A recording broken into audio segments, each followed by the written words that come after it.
Have you ever struggled with mental health? Yeah, life is full of ups and downs, and I'm not immune to that. And I've had some times in my life where I went through some challenges. Some of that stuff goes back to my childhood, but there has been times where I've had some mental health struggles and struggled with sadness and depression and anxiety, and even I would say just learning how to process anger. Do you have any mental blockages when teaching about mental health? No, I want to make sure that the information that we're providing is helpful and as accurate as possible. So as a health teacher, I'm not a certified psychiatrist or mental health professional, and so I really just want to be there to listen and to be there as somebody that can be supportive, and then when needed, have access to the resources where I can then help students get in touch with people that are much more qualified than me, but with our counselors in our building, and if necessary, even outside of our building. How well can someone get help for mental health at McNeary?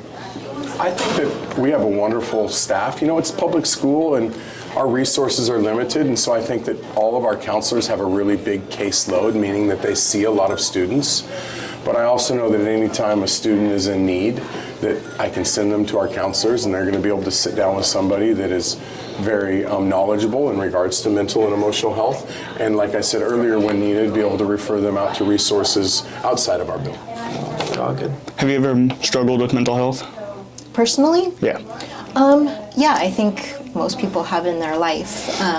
For me, it's never been one where I've been diagnosable, but it's been, things happen in your life and you have your ups and downs. As a counselor, what's the most common mental health issue you see with students at McNeary? I would say I see a lot of anxiety that comes up for our students. That's the most common, whether they're diagnosed with it or they're just experiencing it. That's the one I see the most often. How many students come talking to you about their mental health? In a day or? Just a rough estimate that you can say for a week. Oh, for a week? Yeah.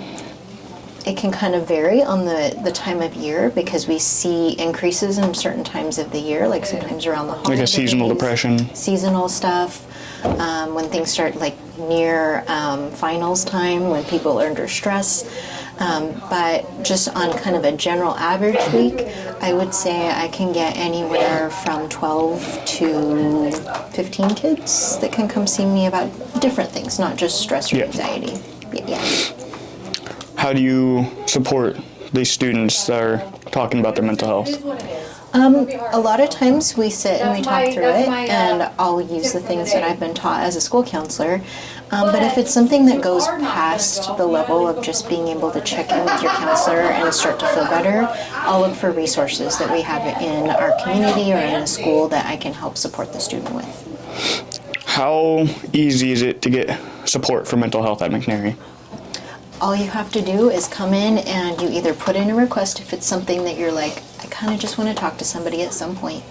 Or if it's immediate, like you're having a crisis, you can just let our person, it's normally Sierra that's up there, let her know that you need to speak to a counselor right away. And if your counselor's not available, there's 5 other counselors that are here, so you can get support anytime you need. And we have social workers too.